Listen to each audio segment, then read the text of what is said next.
ሰላም የምወዳችሁ ኢትዮጵያውያንና ኤርትራውያን እንደምናችሁ። ዛሬ የመጣሁት የብዙዎችን ጥያቄ በተመለከተ ለማዲያት ነው።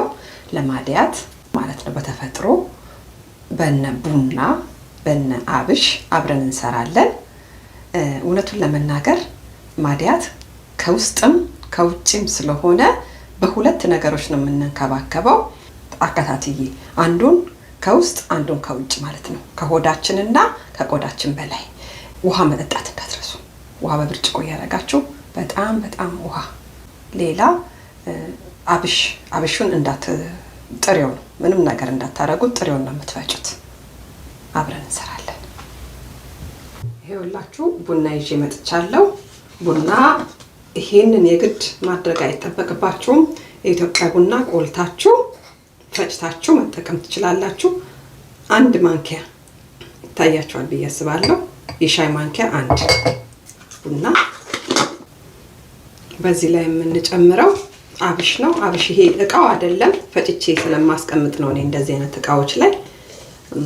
ከሱ ከቡናው እኩል አብሽና ቡናውን እኩል ነው የምታረጉት። አንድ ማንኪያ በጣም ሙልት ያለ ሳይሆን ከአንድ ማንኪያ ትንሽ ጎደል ያለ ለአንድ ሰው የሚበቃ ማለት ነው። እዛ ላይ ኦሊቭ ኦይል እንጨምራለን። ኦሊቭ ኦይል አንድ ማንኪያ የምታክል በቃ። ሌላ ማር ኦርጋኒክ ብታገኙ ኢትዮጵያ ያላችሁ ሰዎች ታገኛላችሁ። እኔ ይሄንን ይሄው ኦርጋኒክ ከሱም አንድ ማንኪያ። እንግዲህ አንድ ማንኪያ በጣም ያልሞላችሁ እዩት። እዚህ ላይ ግማሽ ማንኪያ የምታክል ሎሚ እንጨምቃለን።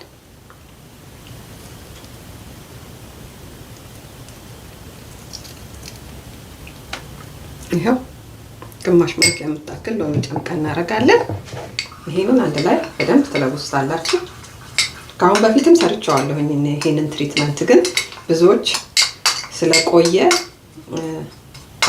አላገኘነውም የቱ ጋር ነው እያላችሁ ስለጠየቃችሁኝ የግዴታ መስራት ስላለብኝ ነው አሁን የሰራሁት። ይሄ በደንብ እንለውሰዋለን። ፊቴ ላይ ደግሞ ስቀባ አብረን እናያለን። አብራችሁኝ ቆዩ። ይሄውና በደንብ መለወሱን እንዳትረሱ እሺ። ስትቀቡ ደግሞ ያው አብሽ ሽርክት ነገር ስለሆነ በተለይ ማዲያት ያለባችሁ ሰዎች ቆዳችሁ በጣም ሴንሲቲቭ ስለሆነ ግንባራችሁም ላይ ሊሆን ይችላል፣ አፍንጫችሁም ላይ ሊሆን ይችላል፣ ጉንጫችሁም ላይ ሊሆን ይችላል። በጣም ቀስ እያላችሁ ቆዳችሁን እንዳትጫኑት፣ እንደዚህ ቀስ ብላችሁ እሺ። ልክ ህፃን ልጅ እንደምትቀቡት እንዳትጫኑ ቆዳችሁን። እና ይሄ ደግሞ ማዲያት ላለብን ሰዎች ብቻ ሳይሆን ይሄ ትሪትመንት በጣም ቆንጆ ነው ለማንኛውም ሰው። አሁን እኔ ምንም ማዲያት የለብኝም አይደል፣ ግን ያው ነው ተጠቀምኩት። ለምን? ለቆዳ ቆንጆ ስለሆነ ቆዳ ያሳምራል። ማር አለው፣ ቡና አለው፣ ሎሚ አለው፣ ምርጥ ነው።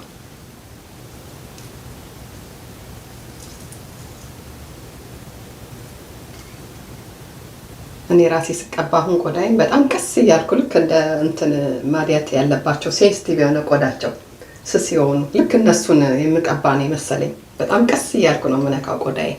እናንተም ታዲያ አደራ ቀስ እያላችሁ እሺ።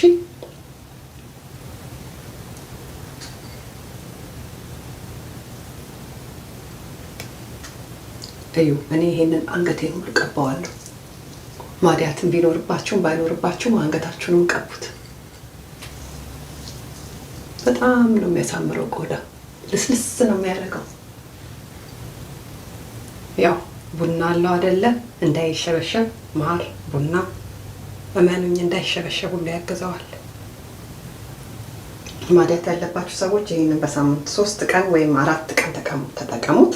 ማዲያት የሌለባችሁ ሰዎች ደግሞ በሳምንት 2 ቀንም 1 ቀንም ለፊታችሁ ጥራት እንዳይሸበሸብ 30 ደቂቃ ነው የሚቆየው። ውሃ እየጠጣችሁ 30 ደቂቃ ቆይቼ ሲመጥ መጥቼ ሳይቻችሁ ታጥቤ ደግሞ ውጤቱን አሳያችኋለሁ። ውጤቱ በአንድ ቀን አይደለም ለማዲያት እመኑኝ። ማዲያት በተፈጥሮ እንክብካቤ ቶሎ አይጠፋም። የምትጠጡትንም ሰርቻለሁኝ። አብራችሁ እየተጠቀማችሁ ከሆነ ግን ቶሎ ያፋጥነዋል እንዲጠፋ እና በጣም በጣም አደራ ነው የምለው። ከጀመራችሁት አንዴ እንዳታቋርጡት፣ በትዕግስት ተጠቀሙት። እሺ ይሄውና 30 ደቂቃ በጣም በደንብ ምጥጥ አድርጎታል። አሁን ይሄንን እኔ መጀመሪያ በትንሽ ለባለ ውሃ ታጠብና ከዛ በሳሙናና በቀዝቃዛ ውሃ በደንብ አድርጌ ቡና ስላለበት 2 ጊዜ በደንብ አድርጌ ጽድት አድርጌ ታጥቤ መጥቼ ለውጡን አሳያችኋለሁ። በእኔ ላይ ማዲያት ስለሌለብኝ ዛሬ ብዙ ለውጥ አታዩ፣ ምክንያቱም ማዲያት የለብኝም። ግን ጽድት ነው የሚያደርገው። ቆዳችን እንዳይሸበሸብም አዘሴም ታይም ስለሚያግዝ ለማንኛውም ሰው ይሄ ትሪትመንት ጥሩ ነው። ማዲያት ላለበት ብቻ ሳይሆን ለማንኛውም ሰው ቆንጆ ነው። ታጥቤ ውጤቱን እንደማሳያችኋለሁ። ታጥቤ መጣሁ። እኔ 2 ጊዜ ነው በሳሙና የታጠብኩት፣ ምክንያቱም ቡና ስላለው እና በጣም ፊቴ ልስልስ ብሏል። እኔ ወድጀዋለሁ። በጣም ቆንጆ ነው። ማዲያትም ባይኖራችሁ ተጠቀሙበት። በሳምንት 1 ቀን ፊታችን ቆዳችን እንዳይሸበሸብ በጣም ያግዘዋል። የፈለገ ኦሊቭ ኦይል ቆዳው ደረቅ ያልሆነ ሰው ባይዘዌ እዚህ ጋር አንድ ነገር የምነግራችሁ ኦሊቭ ኦይል ቆዳው ደረቅ ለሆነ ሰው ጥሩ አይደለም፣ የባሰ ያደርቀዋል። እና ቆዳችሁ ደረቅ ከሆነ የባሰ ድርቅ እንዳያደርገው ኦሊቭ ኦይል አትጠቀሙ። ምንድነው የምትጠቀሙት እናንተ? አልመንድ ወይም ደግሞ ኮኮስ። እኔ አሁን በዚህ ላይ ለማዲያት ላለባችሁ ሰዎች ስለሆነ እዚህ ጋር እያሳየው ያለሁት ለእናንተ የሰንስክሪን ነው የምትጠቀሙት። በቃ የእናንተ ቆዳ ነግሬያችኋለሁ በጣም ሴንሲቲቭ ነው። ይህንን ትሪትመንት እያደረጋችሁ ሰንስክሪን ምናልባት የቆዳ ዶክተር ያዘዘላችሁ ቅባት ሊኖር ይችላል። እሱንም አትጠቀሙት። እስቲ ለጊዜው አቆሙት። እሱ ይሄንን ማሳሳት እንጂ ሌላ ምንም አይጠቅማችሁም። ለጊዜው ያጠፋዋል፣ ግን ነግሬያችኋለሁ፣ ደጋግሜ ነግሬያችኋለሁ። ለጊዜው ያጠፋዋል። ሲያጠፋው ለዛው በሳምንትና በ2 ሳምንት ውስጥ ሙሉ ጫርጎ ሊያጠፋላችሁ ይችላል። ግን ተመልሶ እዚህ ድረስ ሆኖ ነው የሚወጣባችሁ። ያንን አትፈልጉትም እናንተ የምትፈልጉት ለዘላለም እንዲጠፋላችሁ ነው። ለዘላለም እንዲጠፋላችሁ በትዕግስት የተፈጥሮ ነገር እንደ ኬሚካል ኦቨርናይት ቼንጅ የለም። በሂደት ቀስ ቀስ እያለ ሙልጭ ብሎ ነው የሚጠፋው። እመኑኝ እንደሚጠፋ እርግጠኛ ነኝ። ሌሎቻችሁም ደግሞ ይሄ 2 አይነት ከለር ያላችሁ ሰዎች ተጠቀሙት። ቆዳችሁ 2 አይነት የሆነ ሰዎች ተጠቀሙት። ኢቭን ለማድረግ ማለት ነው፣ 1 አይነት ከለር ለማድረግ። እሺ እና ወዳችኋለሁኝ ሁላችሁንም። ሰብስክራይብ እንዳትረሱ። አመሰግናለሁ። ደህና ሁኑ።